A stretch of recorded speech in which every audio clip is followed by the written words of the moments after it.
नमस्कार, कैसे हैं आप दोस्तों। आज मैं बात करने वाला हूं अपने टारगेट जो मैंने दिया था टारगेट उसका डे नंबर 1। मैंने इससे पहले वीडियो में बात कर चुका हूं कि 55 दिनों में आप R O A R O का सिलेबस कैसे कंप्लीट करें, 55 दिनों में आप R O A R O की तैयारी कैसे कर सकें। उस 55 दिन का पहला दिन आज हम बात करने वाले हैं। तो जैसे कि मैंने बात किया था कि 20 दिन आपको देना है पॉलिटी में और हिस्ट्री में। अब हिस्ट्री पॉलिटी में 20 दिन क्यों देना है, अगर आपको ये जानना है एकदम डिटेल में तो आपको जाकर हमारा वीडियो देखना होगा। स्क्रीन पर जो इस समय दिख रहा है वही वीडियो आपको देखना होगा, सब समझ जाएंगे आप। तो जो 20 दिन है उस दिन का पहला दिन आज हम बात करने वाले हैं, ठीक है।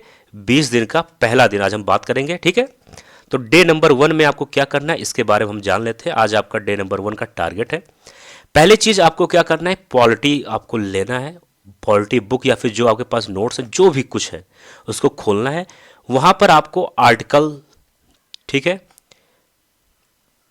पार्ट्स, शेड्यूल, ठीक है। अब मैं ऐसा क्यों कह रहा हूं, देखो क्या होता है ना, आपको एग्जाम में नॉलेज से मतलब नहीं होता। एग्जाम में मेन मतलब होता है कि आप लोगों को कितना याद है, आपने एग्जाम में कितना किया, बस मेन मतलब वही होता है। आपको बहुत नॉलेज हो, आप एग्जाम के बाहर आपको सब कुछ याद आ जाए, उससे कोई मतलब नहीं है। अगर आप एग्जाम को क्रैक करना चाहते हो जाहिर सी बात है आपको एग्जाम पेपर में बढ़िया करना होगा। अक्सर लोग क्या करते हैं, हिस्ट्री पॉलिटी दो ऐसा सब्जेक्ट होता है कि लोगों को मालूम ऊपर ऊपर कहानी सबको सब पता होता है, लेकिन डेट, जो महत्वपूर्ण घटना है, आर्टिकल्स है, पार्ट है, शेड्यूल है, सब्जेक्ट है, हिस्ट्री में बात करूँ तो डेट है, कोई इंसिडेंट कोई घटना हुआ, ठीक है, वो सब भूल जाते हैं, ठीक है। और वहीं पर उनका गेम सब खराब हो जाता है।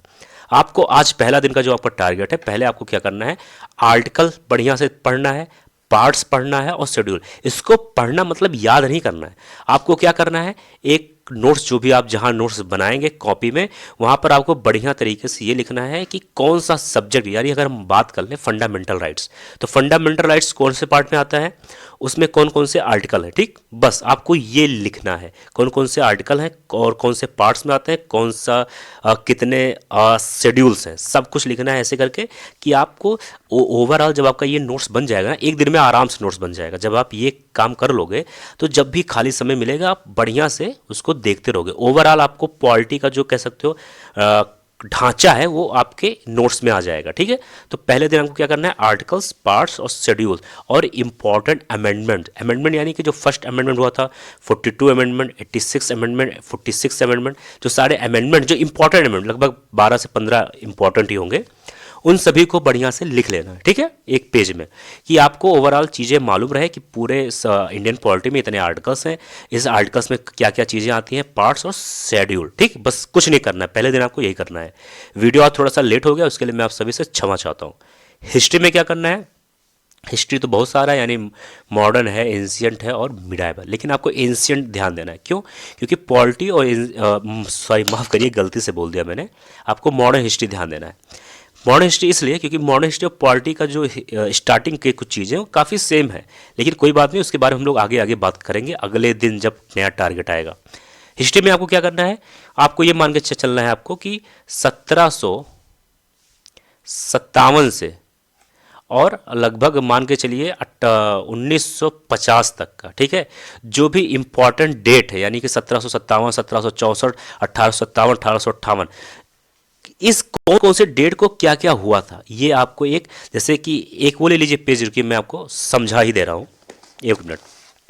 जैसे मान लीजिए ये आप लोगों ने ले लिया पेज, यानी कि एक रफ, एक कॉपी नोट जो भी है, यहाँ पे ये लिखिए 1757 क्या हुआ था, ये युद्ध हुआ था, 1764 क्या हुआ था, ये युद्ध हुआ था, 1857 क्या हुआ था, ये हुआ था। उसके बारे में एकदम डिटेल कुछ नहीं आपको करना है, सिर्फ मोटा मोटा एक ढांचा तैयार कर लेना है कि जब आप पेज खोलो तो आपको पता रहे मोटे मोटे तौर पर कि इस डेट को ये हुआ था, ठीक। और कुछ नहीं करना है, ये सब आपका 2-3 घंटे का काम है, इसमें ज़्यादा कुछ नहीं करना है, सिर्फ आपको पहले अपना एक ढांचा तैयार करना है, ठीक। और जैसे कि मैंने पहले वाली वीडियो में बात किया था कि आपको 20 हिंदी के शब्द याद करने, चाहे विलोम हो या पर्यायवाची, 20-20 शब्द एवरी डे याद करने, एवरी डे याद करने। याद करने का जो तरीका था, मैंने क्या बताया था, याद करने का तरीका आपका ये था कि एज एक मान लीजिए वो ले लेते हैं आप सिंपल पेज, जैसे मान लो ये पेज है, ठीक। इसमें 20 शब्द आपको लिखना है। और 20 शब्द का जो पेज है इसको अपने पास रखे रहिए, खाना बनाइए, घूमिए टहलिए, दोस्त के साथ कुछ भी करिए, आपको इस 20 शब्द को हमेशा आ, देखते रहना है, याद करते रहना है, ठीक है। ये हो गया। और फिर आपको मैंने क्या कहा था कि अगर आप 20 शब्द रोज याद करते हैं तो 20 दिनों में कितना याद कर लेंगे, 400 शब्द हिंदी का, यानी बिना कुछ मेहनत किए 400 शब्द तैयार। अब 20 एक और आपका टारगेट था, 20 क्या आपका और टारगेट था, 20 आपका टारगेट था जीएस का, यानी हिस्ट्री पॉलिटी जो है उसमें से 20 सवाल या 20 क्वेश्चन ऐसे लिखिए एक अलग पेज में, जिसमें जैसे मान लीजिए 1857 को क्या हुआ था, ये 1764 को ये 1942 में क्या हुआ था, ये ऐसे 20 सवाल कम से कम लिख लीजिए। उसको भी जब खाली समय मिले तो उसको आप ऐसे रैंडम जरूर पढ़ते रहिए। इससे क्या होगा कि आप बिना ज़्यादा इफर्ट दिए, बिना कुछ स्पेशल टाइम दिए, आपका 400 सवाल जीएस का और 400 सवाल हिंदी का 20 दिनों में बढ़िया तैयार हो जाएगा। आज आपको ये करना है, क्या करना है, हिस्ट्री में जो मैंने बताया डेट वोट वो सब बढ़िया एक नोट्स बनाना है, ढांचा तैयार करना है, इंडियन पॉलिटी में भी आर्टिकल्स, पार्ट, शेड्यूल और अमेंडमेंट का ढांचा तैयार करना है, और 20 हिंदी और 20 जीएस का ये याद करना है। ये आपका आज का टारगेट है। कल यानी कि मैं बात करूंगा 5 मार्च को, आई थिंक हाँ कल 5 मार्च है, कल 5 मार्च का अलग टारगेट रहेगा। मिलते हैं अगले वीडियो में। जय हिंद, जय भारत।